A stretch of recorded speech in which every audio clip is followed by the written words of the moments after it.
오늘의 시황 브리핑 시작하겠습니다. 9월 고용지표가 서프라이즈한 수준을 보이면서 경기 연착륙 기대감이 높아졌고 증시 끌어올리는 그런 동력이 됐고요. 금리가 올라가면서 잠깐 주춤하긴 했지만 바이든 대통령이 이란의 석유시설을 공격하는 거 말고 다른 대안을 찾아야 된다. 이런 발언을 하면서 또 뒷부분의 상승폭을 다시 또 키우는 그런 재료가 됐습니다. 부동산 유틸리티 제외하고 대부분 업종 올라서 전반적으로 시장이 좋았고요. 한국 관련 지표는 MSCI 한국 지수는 제자리 야간 선물에 0.13% 올랐는데 이게 1시간 일찍 마감하거든요. 미국보다. 그러다 보니까 바이든 대통령의 발언 영향을 받지 못한 상태로 끝났습니다. 그래서 아마 제대로 돌아갔으면 이거보다는 조금 더 상승을 하지 않았을까 이렇게 봐야 될 것 같습니다. 우선 지수 다 올랐죠. 나스닥이 더 올랐고 러셀 2000이 더 많이 올랐고 상승폭이 현저하게 차이 난 건 아니었기 때문에 대체로 대부분의 업종이 좋았다. 실제로 보면 유틸리티와 부동산 업종만 마이너스고 대부분의 업종이 플러스가 나는 그런 모습을 보였거든요.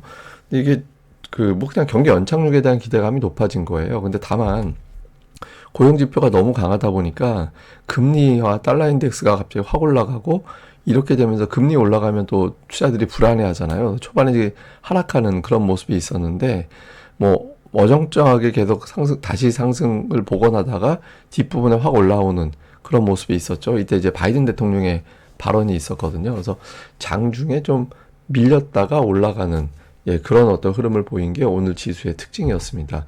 나왔던 데이터 보면 고용지표 비농업 일자리가 무려 25만 4천이 나왔는데 예상치하고 차이가 되게 났어요. 예상치가 14만에서 15만 사이였거든요. 10만이나 차이 나는 게 그렇게 쉬운 게 아닌데 하여튼 되게 차이가 났고 그리고 또 기존 수치 7월과 8월 수치도 상향 조정됐습니다. 그러니까 고용시장이 계속 좋은 거예요. 그리고 실업률은 4.2% 예상했는데 4.1% 오히려 떨어지는 그런 모습을 보인 거죠. 보면 대부분의 항목에서 다 증가되는 제조업 정도를 제외하고는 대부분에서 다 증가했거든요. 보통 이제 고용지표 높아질 때 정부 부문이 높아지면서 좀 마사지한 건가? 이렇게 인식도 하게 되는데 정부 부문은 3만 정도밖에 늘어나지 않았어요. 그래서 대부분에서 다 늘어났다라는 점. 근데 다만 일부에서는 그런 얘기 있습니다. 선거 직전이라 수치가 조금 마사지된 거 아닌가? 이렇게 보는 시각도 있는데 근데 어쨌든 전체적인 데이터 자체는 굉장히 좋았다. 그리고 이제 또 하나 특징적인 건 뭐냐면 일자리의 질, 그러니까 파트타임만 늘어나는 건 또 의미가 없잖아요. 그런데 정규직이 굉장히 많이 늘어났고 41만이나 늘어났고 반면에 파트타임은 9.5%가 감소했습니다. 그리고 2개 이상의 일자리를 갖고 있는 사람의 비율도 크게 늘어나는 그런 모습을 보였거든요. 그러니까 미국 그냥 고용시장은 센 거예요. 고용시장이 매우 강하다라는 걸 보여준 거죠. 고용시장에 대한 코멘트들을 정리해보면 연착륙을 입증한 거다. 그리고 연준이 늦게 대응한 거 아니야? 너무 늦게 금리 내리기 시작한 거 아니야? 이런 주장이 있는데 이거 틀린 거다.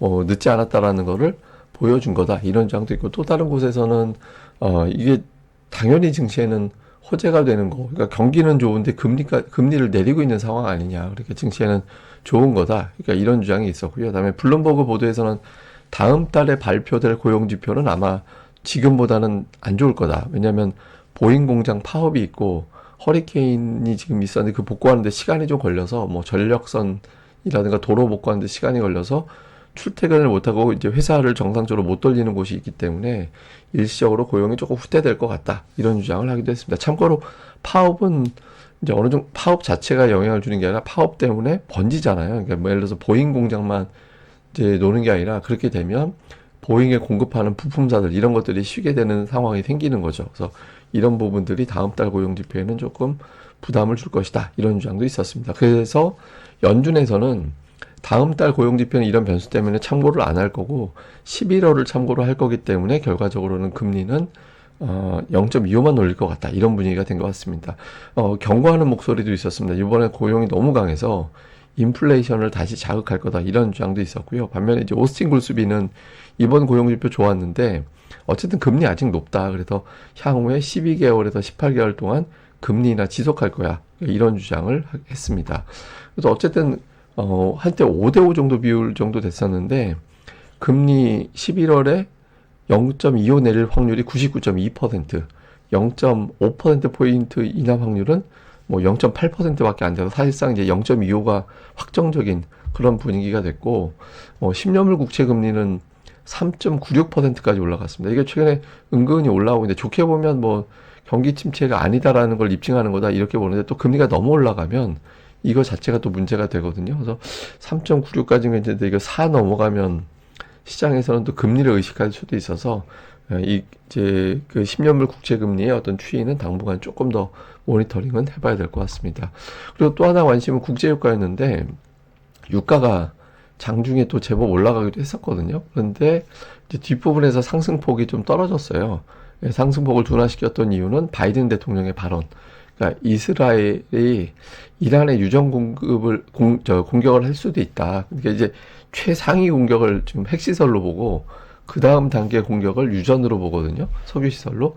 근데 이것도 안 했으면 좋겠다. 다른 대안을 생각해야 돼. 나라면 내가 이스라엘이라면 석유시설 공격 안 할 거야. 뭐 이렇게 조언할 거야. 하여튼 이런 취지의 이야기를 했거든요. 그래서 뭐 이스라엘이 바이든 대통령의 발언, 미국의 어떤 의견을 100% 수용할지는 잘 모르겠지만 어쨌든 이런 메시지가 나오면서 이게 어제 발언 실수한 거예요. 제가 보기엔 말실수한 건데 그걸 갖다 수습하는 발언이 나오면서 국제유가 상승폭은 좀 둔해지는, 약해지는 그런 모습을 보였습니다.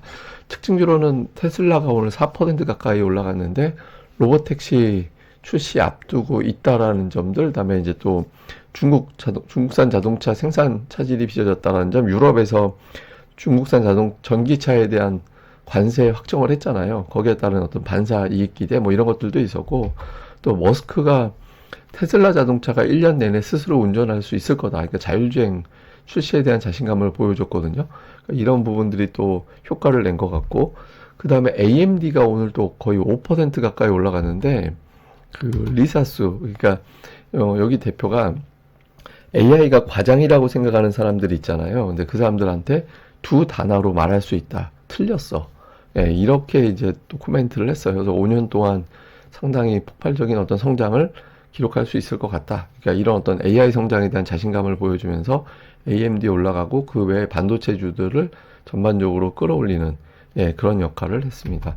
그다음에 이제 금융주도 올라갔는데 경기가 좋아지고 고용시장이 좋아지면 그 아무래도 그 이자를 연체하거나 이런 사람들이 줄어들잖아요. 그래서 그런 것들에 대한 기대감 이런 것들이 전체적으로 금융주 올렸는데 이제 금융주부터 실적이 나오기 시작하죠. 그래서 이런 것들에 대한 기대감도 같이 또 작동이 된 것 같습니다.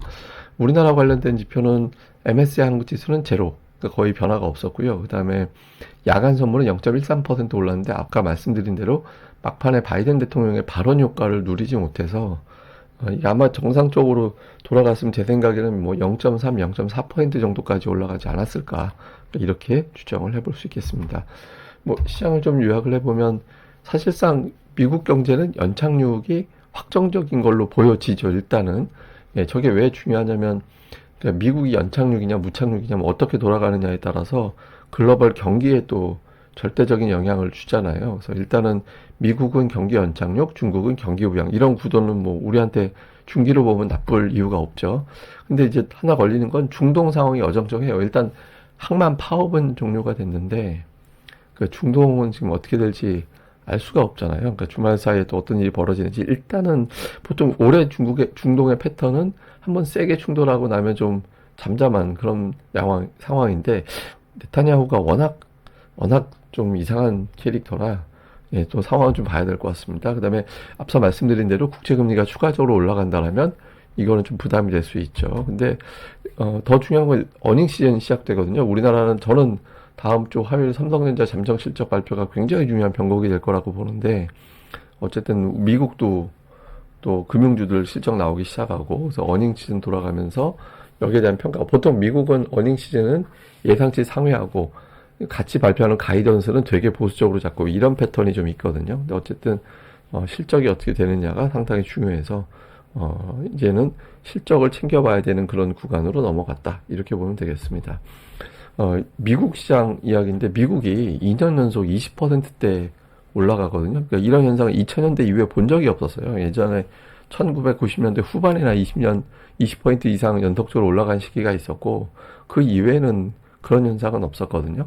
제가 이 얘기를 드리는 건 어제 최근에 시장이 답답하고 하니까 이제 저한테 뭐 이런저런 시장 어떻게 보느냐. 그러니까 이제 또 저한테 한 달이 건너서 인연이 있는 뭐 제도권에 계신 분들도 어떻게 시장 어떻게 보는지 좀 이야기를 어떻게 보신대요? 그렇게 한번 물어봐 달라고 이런 얘기가 왔대요. 그래서 제가 뭐라고 답변을 할까 생각을 하다가 그 생각이 들더라고요. 그러니까 우리 증시의 올해 최대 단점은 미국으로 치면 엔비디아나 뭐 이런 어떤 기업이 없었던 것 같다. 그러니까 미국도 사실 엄청나게 다 전체가 좋았던 건 아니잖아요. 뭐 빅테크라고 불리우는 종목군들이 지수를 강제로 끌어올리는 그런 역할을 한동안은 했었다라고 보여지거든요. 근데 우리나라는 그런 섹터들이 없었어요. 어떻게 보면 하이닉스가 지수를 와 하고 끌어올릴 수는 없잖아요.